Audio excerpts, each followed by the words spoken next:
জনগোষ্ঠীটোৰ কাৰণে কিবা এটা কৰা ভাল হ'ব। আৰু সেই ভাবি মই বহু কাম বাদ দি মই কেৱল জনগোষ্ঠীৰ হৈ কাম কৰিবলৈ আগবাঢ়ি আহিলোঁ। কাৰণ আমি এতিয়াও নিষ্পেষিত অৱহেলিত হৈ আছোঁ। এতিয়াও আমাৰ ল'ৰা ছোৱালীয়ে কোনো কোটাত চাকৰি নাপায়, ক'তো পঢ়িবলৈ চিট নাপায়, ডাক্তৰ পঢ়িব নোৱাৰে, ইঞ্জিনিয়াৰ পঢ়িব নোৱাৰে, টেট উত্তীৰ্ণ হ'বলৈ জেনেৰেলৰ যিটো মৰ্যাদা সেইটো লাগে, অথচ সেই সমমৰ্যাদাৰ নম্বৰ নোপোৱা ছাত্ৰ ছাত্ৰীয়েও টেটত চাকৰি কৰি আছে। এইবিলাক দেখি অলপ ক্ষোভ হ'ল। মোৰ মতে কি 1881 চনত আকৌ এটা জৰীপ হ'ল। এই জৰীপতে টোটেল কেওট মানুহ হ'ল 1,03,766 গৰাকী আৰু কৈৱৰ্ত থাকিল 1,551 গৰাকী। গতিকে ইয়াৰ পৰাই ক'ব পাৰি যে যিমান কৈৱৰ্ত মানুহ আছিল চব কেওট হৈ গ'ল। মাত্ৰ কেইটামান পৰিয়াল কৈৱৰ্ত হৈ থাকিল। আৰু যিকেইটা এতিয়াও সমাজত কৈৱৰ্ত হিচাপে আছে আৰু তেওঁলোকে অনুসূচিত জাতি বোৰ্ড, অনুসূচিত জাতি ডেভেলপমেণ্ট কাউন্সিল, অনুসূচিত জাতি পৰিষদ তেওঁলোকে চলাই আছে। গতিকে আমাক তথ্যই কয় আমি কেওটসকল যে কৈৱৰ্তমূলক। আৰু যদি কৈৱৰ্তমূলৰ হয় তেনেহ'লে আমি অনুসূচিত জাতিৰ মৰ্যাদা কিয় নাপাওঁ, কিয় নিদিব?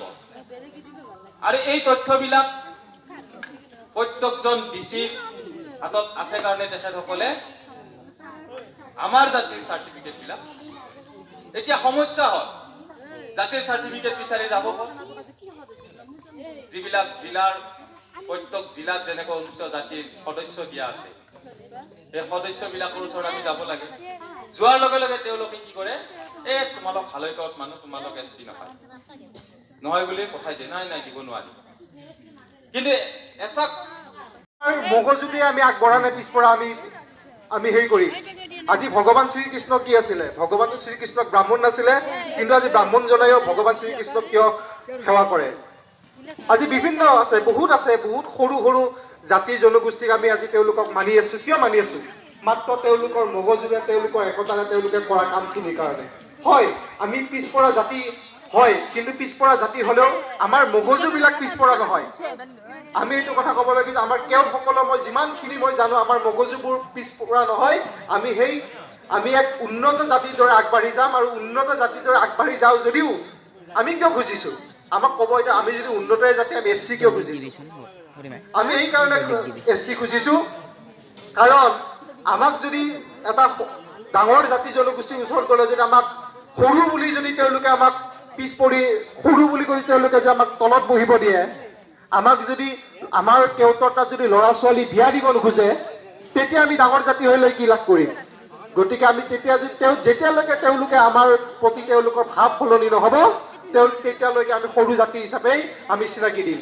আৰু এটা কথা স্পষ্ট, অনাগত দিনত এই যি সংকল্প 2017 চনৰ পৰা আৰম্ভ হৈছিল, যি যাত্ৰা আৰম্ভ হৈছিল, সেই যাত্ৰাই অসমৰ প্ৰতিটো চুকে কোণে বিয়পি যাব। আৰু চুকে কোণে বিয়পি যোৱাই নহয়, আমাৰ কেওটসকলৰ এই অধিকাৰ, এই প্ৰাপ্য আমি আজৰি আনিম। আৰু ইয়াৰ পৰাই আমি এই কথা ঘোষণা কৰিছোঁ। আৰু মই বহুত বিশেষ ক'বলৈ নাযাওঁ, মোৰ জ্যেষ্ঠ যিসকল অভিজ্ঞ ব্যক্তিসকল আছে তেওঁলোকে তেওঁলোকৰ বক্তব্যসমূহ দাঙি ধৰিব। শেষত পুনৰবাৰ আপোনালোকক সদৌ বিটাৰ কেওট জাতীয় পৰিষদত, তামোলপুৰ জিলা কেওট জাতীয় পৰিষদত আপোনালোকৰ সহায় সহযোগিতা পাম বুলি আশা কৰি মোৰ এই চমু বক্তব্য ইয়াতে সামৰি মাৰিছোঁ। ধন্যবাদ।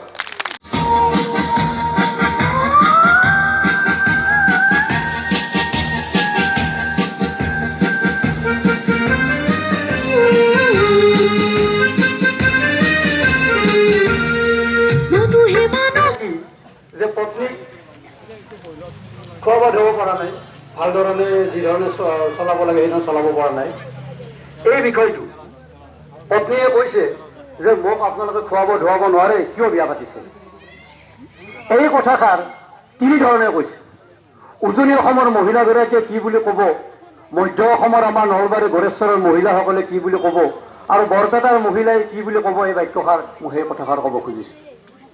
কথা এনেধৰণৰ, আপোনালোকে জানে যে ইয়াত যদি উজনি অসমৰ কোনোবা মহিলা আছে তেওঁলোকে জানিব যে তেওঁলোকৰ কথাটো লিখিত আৰু কথাবোৰ বৰ খৰকৈ কয়। গিৰিয়েকক গালি দিছে, খুৱাব ধুৱাব নোৱাৰিলে বিবাহ কৰিব নালাগে নহয়। তাৰপিছতেই আমাৰ নলবাৰী গড়েশ্বৰৰ মহিলাসকলে কৈছে খোৱা বা ধোৱা নলি বিবাহ কৰিব নালাগেতো। এতিয়া বৰপেটাৰ মহিলাগৰাকীয়ে কি কৈছে গিৰিয়াকক, আদ্যে মোৰ খোৱাব ধোৱাব নৰে অম্বলে বা লৈছে কিয়, এটা বৰপেটাৰ মহিলা কৈছে। এই কথাখিনি মই এইকাৰণে কৈছোঁ যে আপোনাৰ মঞ্চ মোৰ আগত যিসকলে ভাষণ দিলে তেখেতসকলে যিখিনি কথা ক'লে সেইখিনি কথা কোৱাৰ পিছত মই আকৌ তেওঁতৰ বিষয়ে কিবা ক'ব লাগিব এই কথা মোৰ ভবা নাই। আচলতে কথাটো চৰ্বিত চৰ্বণ হ'ব, একেখিনি কথা তেখেতসকলে কৈছে।